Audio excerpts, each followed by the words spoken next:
Olá, eu sou Fernanda Terrazas e o Estação SUS de hoje é sobre judicialização de medicamentos. Comigo no estúdio, Elton Chaves. Olá. O programa de hoje vai abordar a recente decisão do Supremo Tribunal Federal sobre a judicialização de medicamentos. Esse tema foi objeto de trabalho de uma comissão especial criada no ano de 2023 pelo ministro relator do processo, foi no âmbito de um recurso extraordinário, o recurso extraordinário 1366243, e o ministro que era relator desse caso decidiu, considerando a complexidade do tema, e também os vários interesses envolvidos, pela criação de uma comissão especial de conciliação para que se debatesse entre os representantes dos entes federados, União, estados e municípios, além de outros participantes, o tema da judicialização de medicamentos não incorporados ao SUS. Essa comissão ela reuniu diversos especialistas, representantes tanto da esfera federal, do Ministério da Saúde, de órgãos federais como a Anvisa, a Conitec, a Comissão Nacional de Incorporação de Tecnologias no SUS, representantes da Advocacia Geral da União, também, entre outros representantes, e também, do lado dos demais entes federados, representantes dos estados, procuradorias gerais de estados, representantes dos governadores, membros representantes do CONAS, o Conselho de Secretários Estaduais de Saúde, e por parte dos municípios, o CONASENS participou, foi um dos representantes dos municípios nessa comissão, além de outras instituições que estavam representando os municípios também. Bom, perfeito, Fernanda. Essa comissão de conciliação, ela foi coordenada pelo ministro Gilmar Mendes, ele e a sua equipe do seu gabinete, além de outros convidados. Então, essa comissão trabalhou durante 8 meses.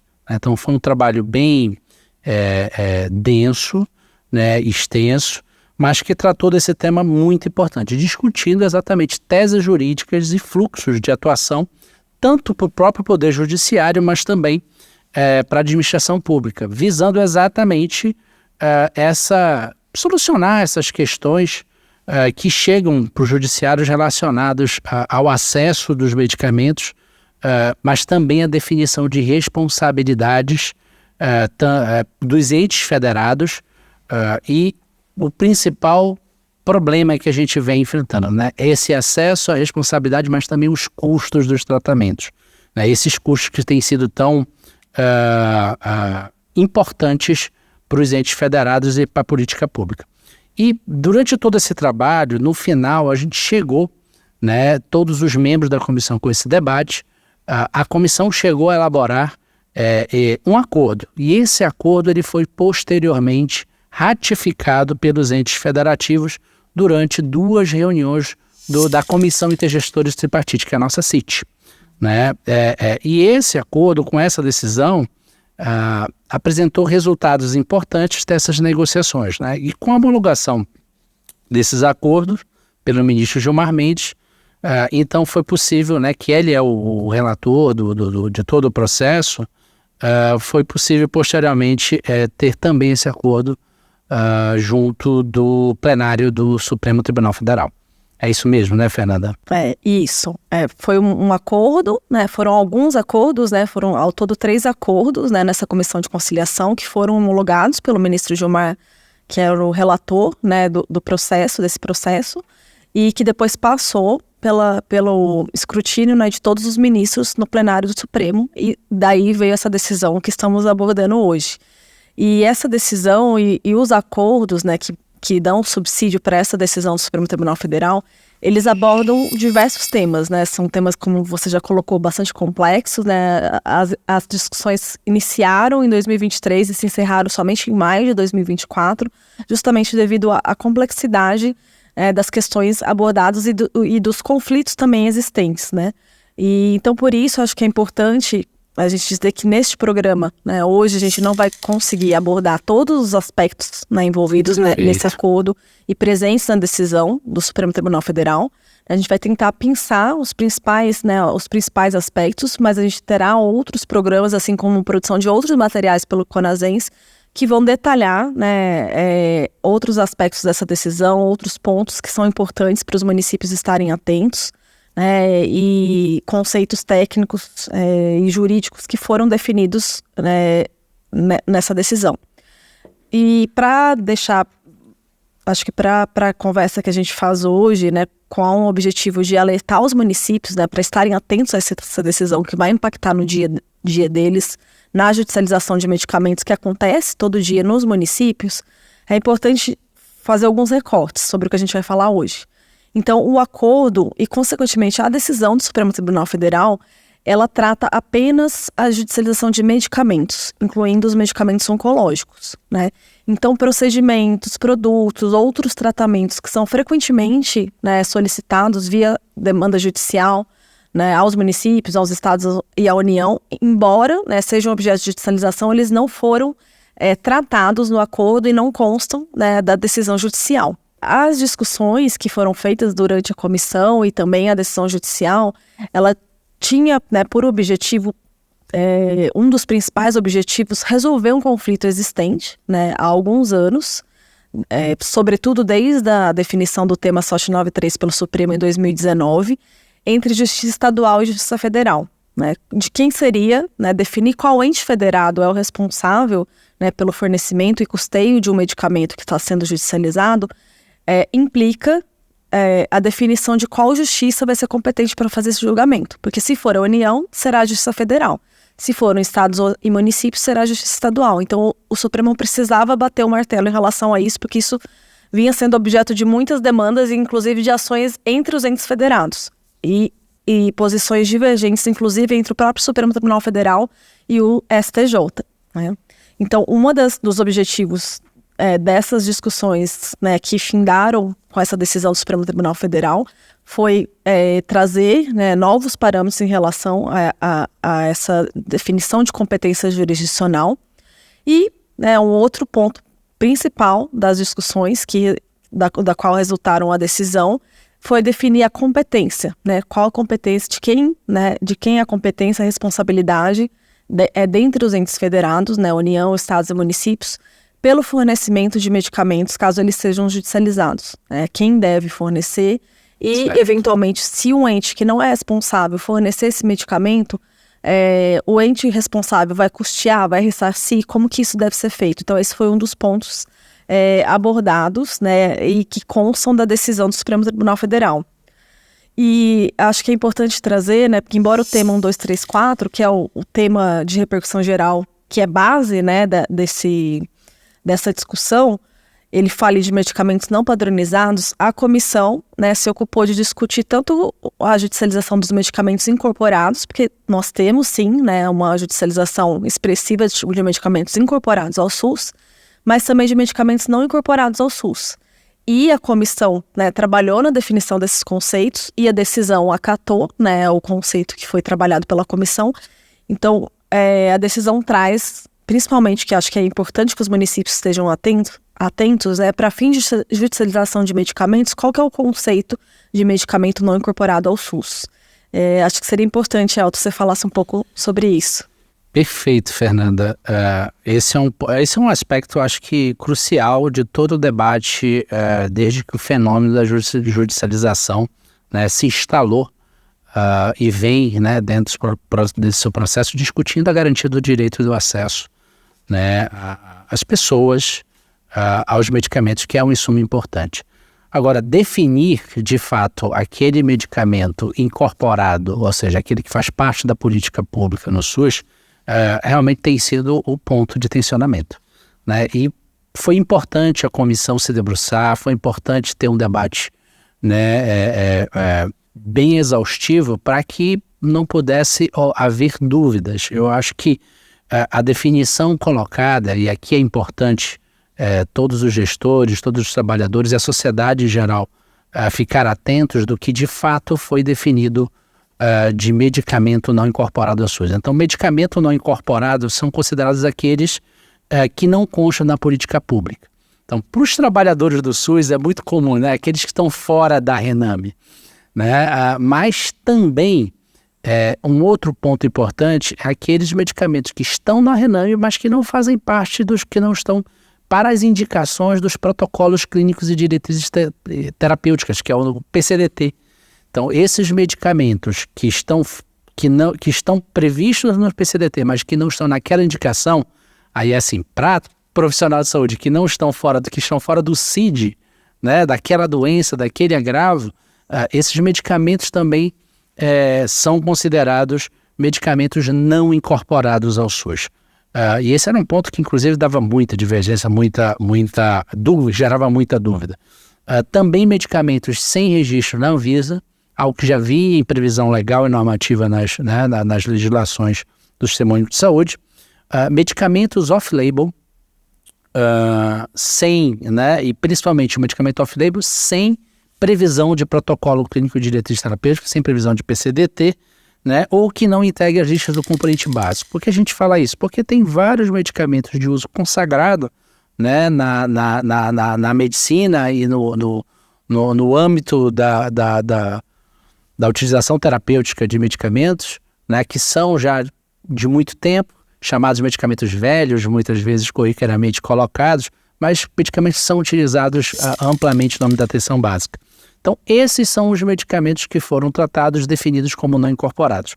Mas também, né, em relação aos medicamentos não incorporados sem registro na Anvisa, eles são tratados em outra decisão do Supremo, né? Aí o Supremo, que a Fernanda, né, sempre, né, o Judiciário sempre tratou como tema 500, né, um dos temas já tratado pelo Supremo Tribunal Federal. Então, quando a gente trata desse tema, da decisão do STF, do tema 1, 2, 3, 4, estamos falando de demandas relativas aos medicamentos não incorporados na política pública do SUS. Então, esse pedaço é importante, mas que também tem registro, que são os medicamentos com registro na Anvisa. Então, essa era a grande diferença e um grande debate colocado. Então, dito isso, sobre os medicamentos incorporados, o Supremo decidiu, baseado nos trabalhos da comissão, pactuou-se a divisão de competência, tanto jurisdicional quanto administrativa. Tá? Dentro dessa pactação, conforme as regras que existem hoje, normatizadas dos componentes da rede pública, do Sistema Único de Saúde. Então, aí que a gente já tem os componentes especializados da assistência farmacêutica, aqueles medicamentos que fazem parte do componente estratégico e do componente básico da assistência farmacêutica. No especializado, em especial, a gente tem, né, aquela subdivisão do grupo 1 e grupo 2, mas especialmente o grupo 1 se divide em grupo 1A, que são medicamentos de compra centralizada pelo Ministério da Saúde, e o grupo 1B, que é de responsabilidade executiva e financiamento pelo Ministério, mas são de compra descentralizada pelas secretarias estaduais de saúde, conforme as pactuações vigentes no sistema. Então, eu acho que fica um ponto importante também, e isso é importante a gente dialogar com os gestores. Sobre esses medicamentos, a gente teve um grande inicial debate, tanto na comissão quanto depois dos trabalhos da comissão, né? Fica sempre um desconforto para a gestão pública e para os dirigentes do SUS discutir, né? É difícil discutir como eu vou tratar, garantir acesso e oferta a algo que está fora da política pública, se nós já temos a política pública com processo avaliativo assegurado, com base em critérios técnicos científicos, pactuados nos espaços intergestores, onde você tem uma organização do Sistema Único de Saúde. Então, fica aqui o nosso registro, né, que em que pese esse desconforto, foi necessário, para além disso, discutir o acesso. Todo cidadão tem direito a solicitar esses medicamentos. Não é isso, Fernanda? Eu acho que é bem importante esse ponto, Elton, que você ressaltou. Existia, né, uma preocupação tanto, né, dos representantes dos municípios como da União dos Estados com a conciliação em relação a medicamentos não incorporados ao SUS, né, por entenderem que esses medicamentos não devem ser fornecidos, já que existe toda uma lógica de incorporação de tecnologias. A gente tem a Conitec, a Comissão de Incorporação de Tecnologias, que toma essas decisões, né, recomenda, né, a tomada de decisões pelo Ministério da Saúde de incorporação. Então, que isso deveria ser respeitado. Mas considerando a grande quantidade de demandas judiciais que a gente tem de medicamentos não incorporados ao SUS, né, os participantes da comissão entenderam, né, por bem também fazer um acordo em relação a esses medicamentos. Então, acho que só para reforçar, em relação aos medicamentos que já são incorporados à política pública, a a decisão é no sentido de que deve seguir de acordo com a competência estabelecida. Então, se for um medicamento, né, de um componente que é a competência da União, a ação vai correr na Justiça Federal e terá que ser custeado pela União. Da mesma forma, se for, né, um medicamento que já tem a previsão de competência do município ou do estado, vai correr essa demanda na Justiça Estadual e deverá ser custeado, né, pelo ente responsável na política pública, ou estado ou município, né.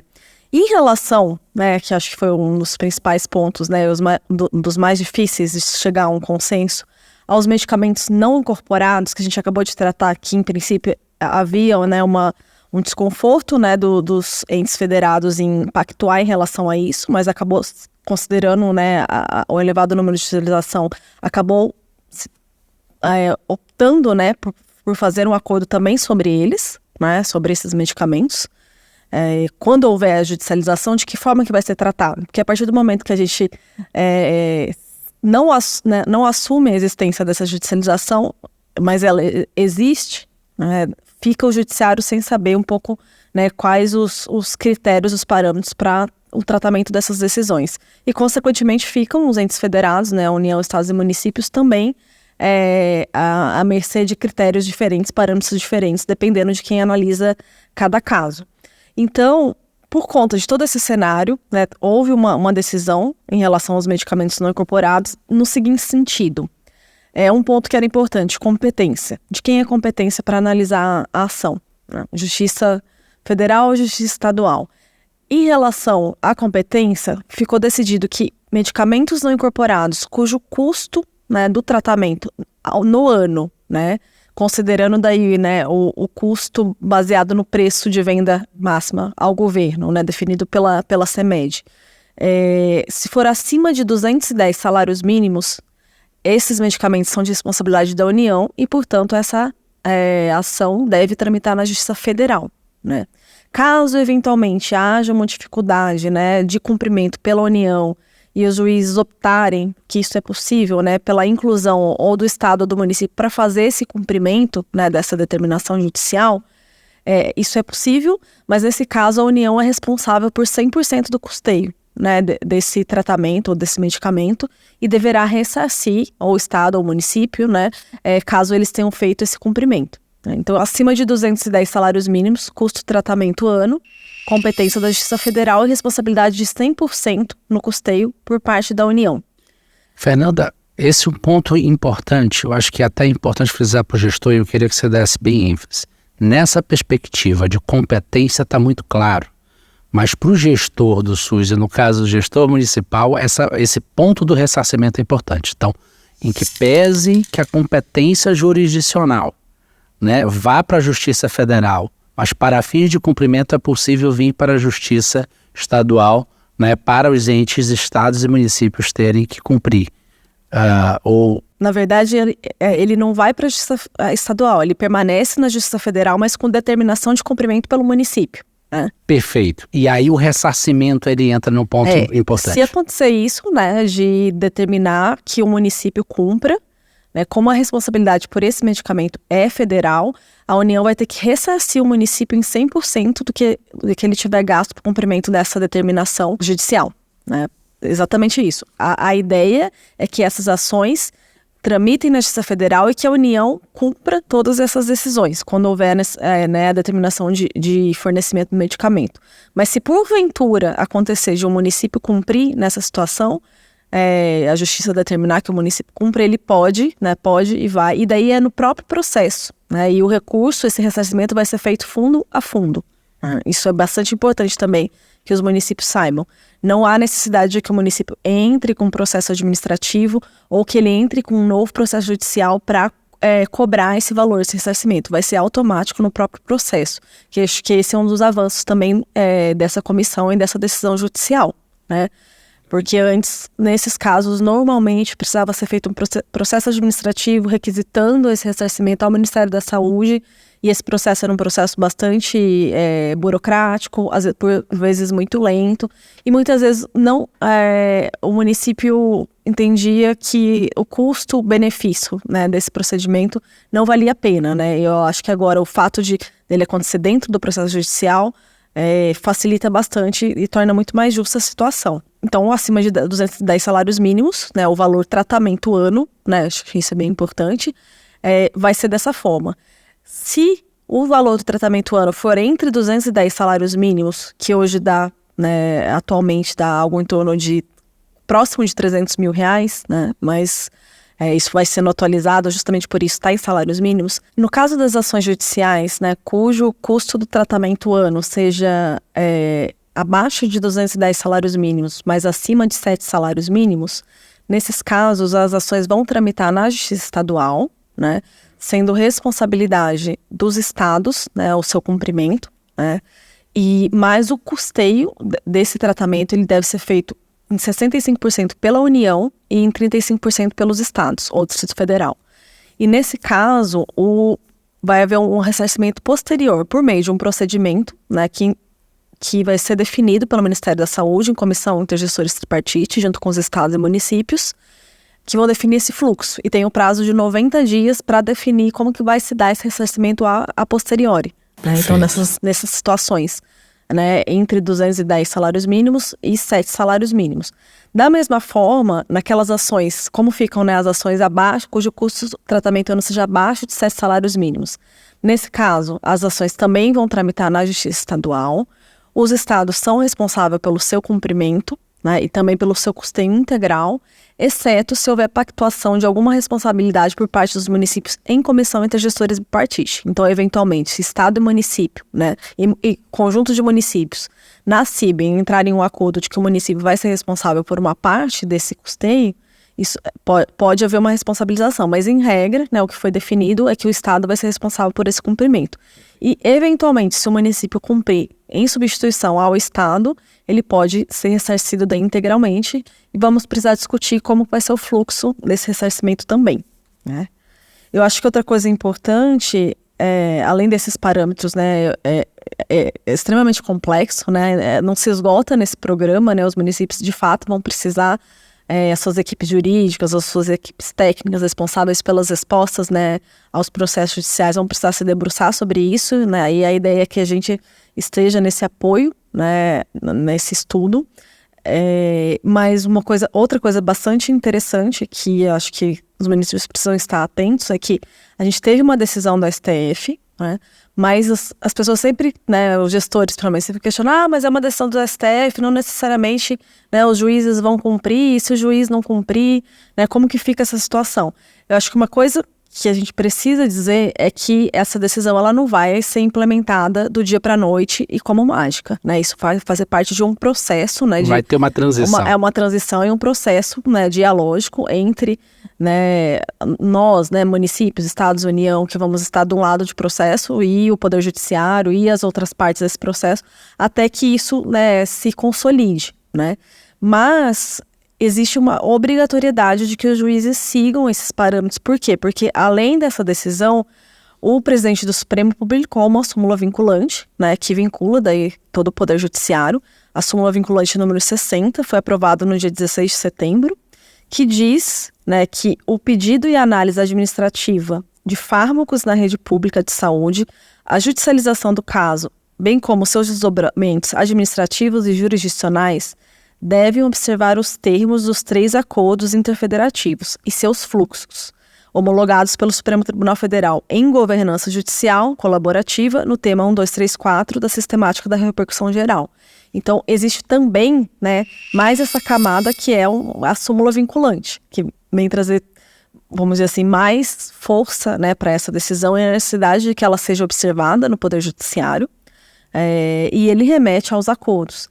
E depois as pessoas vão se apropriar dessa decisão, ela traz todos esses fluxos, né, que estão mencionados aqui, né, e como que deve se comportar tanto administrativamente como judicialmente, caso haja um pedido por um medicamento do componente básico, ou se for um medicamento não incorporado de valor acima de 210 salários mínimos. Tudo isso foi desenhado, né, e consta da decisão. Não temos tempo, né, nesse programa de tratar sobre isso, mas isso está colocado na decisão judicial e está ainda respaldado por essa súmula vinculante, que eu acho que também é um dos pontos positivos desse momento que a gente está vivendo da judicialização de medicamentos. Perfeito, Fernanda. Bom, só te ouvindo e vendo toda essa densidade de informação e complexidade com que tem esse debate, acho que exigiu mesmo um trabalho importante da comissão, né? E até por essas densidades e complexidades, veja, você tem informações que exigem saber como a política pública funciona, né?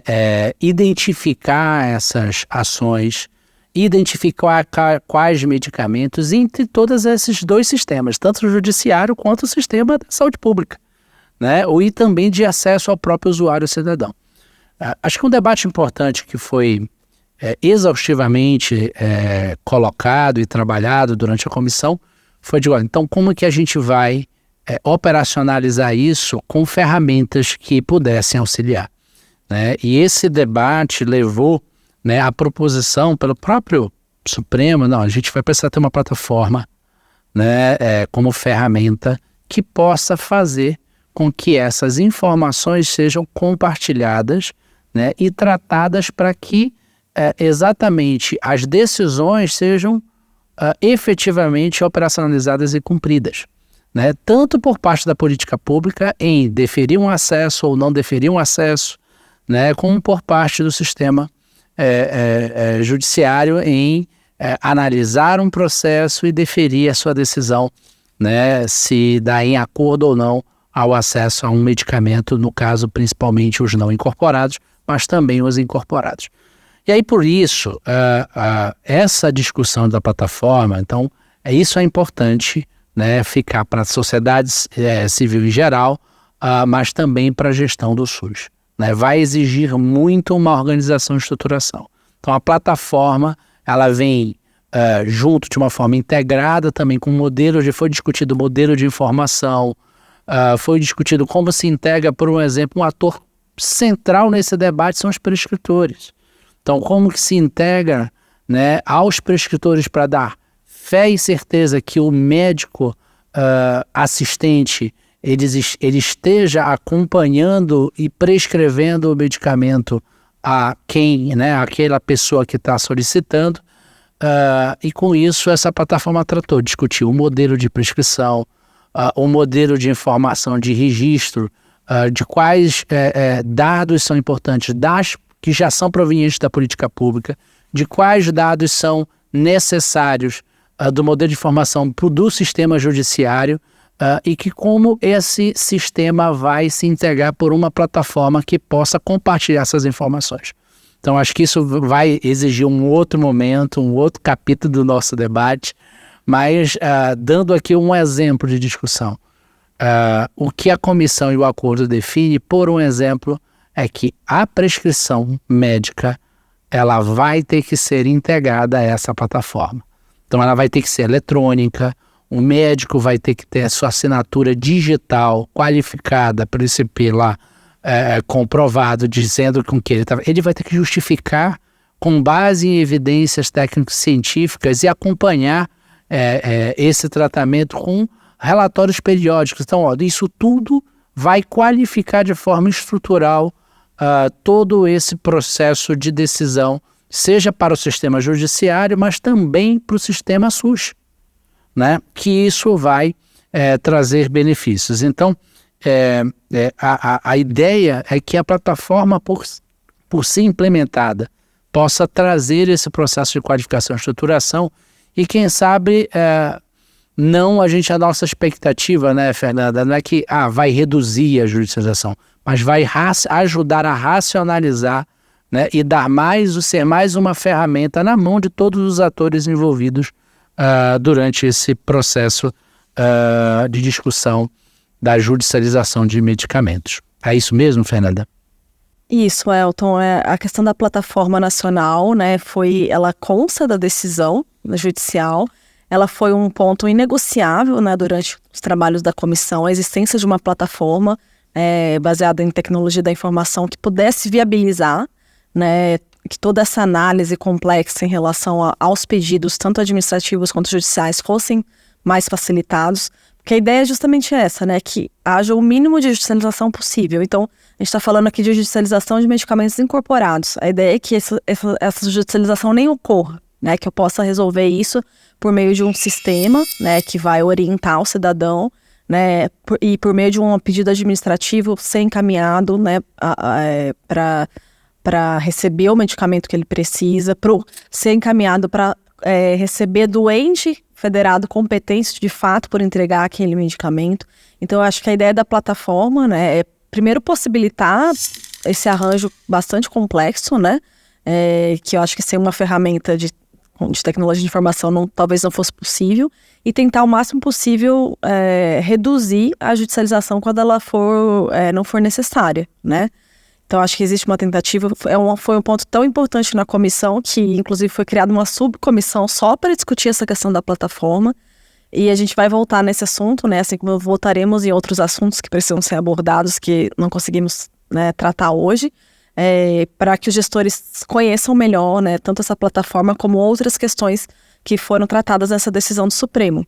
E acho que uma coisa importante, finalizando, né, é que toda essa decisão, né, então os municípios precisam estar atentos a essa decisão, a esses novos parâmetros da judicialização, ao fato de que vai existir essa plataforma, porque eles vão ter que adequar, né, a forma como eles atuam nos processos judiciais, né? Discutir essa questão da competência jurisdicional, eventualmente recorrer de uma decisão para cumprimento de algo que o município, pelo que o município não é competente, né, para o fornecimento. E, em última instância, se ele tiver que cumprir algo que não é de sua responsabilidade, ele ter, né, condições de solicitar esse ressarcimento, né? Então, se estruturar, se organizar para que isso seja possível, que as defesas, né, tanto do ponto de vista jurídico quanto técnico, estejam adequadas a esses novos parâmetros, que haja, né, uma perspectiva de fato solicitar o ressarcimento, quando for o caso, tanto para a União quanto para os estados, né, de uma forma eficiente, né, que a gente sabe que isso era uma coisa muito incomum nos municípios até esse momento, e daí reforçando uma coisa que a gente sempre, né, tratou no tema da judicialização da saúde, né, nossas orientações já passaram por muitos momentos de diferentes decisões judiciais e mudança da jurisprudência, mas uma coisa que o CONASEM sempre orientou para os municípios, né, para as secretarias municipais de saúde, é que eles fizessem a devida, né, gestão, organização, né, gestão dessas demandas. Então, que eles conhecessem, né, que eles tivessem um acompanhamento, um monitoramento dessas demandas, né, e só com esse monitoramento, com esse controle daquilo que de fato o município, né, recebe de demanda judicial, que ele precisa cumprir, e para eu poder analisar se aquilo eu estou sendo demandado por algo que é da minha competência ou não, né, que é de outra competência de outro ente federado, e poder, né, ou atuar processualmente, né, em alguns casos, ou solicitar o ressarcimento em outros, é fundamental que os municípios se organizem, que estejam organizados, que façam, né, a gestão dessas demandas judiciais nas secretarias, acompanhem e monitorem isso e tenham isso muito, vamos dizer assim, estruturado, né, dentro das secretarias municipais de saúde. Acho que esse é um ponto, como você falou, finalizando, acho que esse é um recado importante para o gestor, né? São dois processos importantes. A primeira é organizar a gestão da política pública, para ter informação de se vai garantir o acesso ou a própria negativa do acesso justificada, né? E segundo, se vai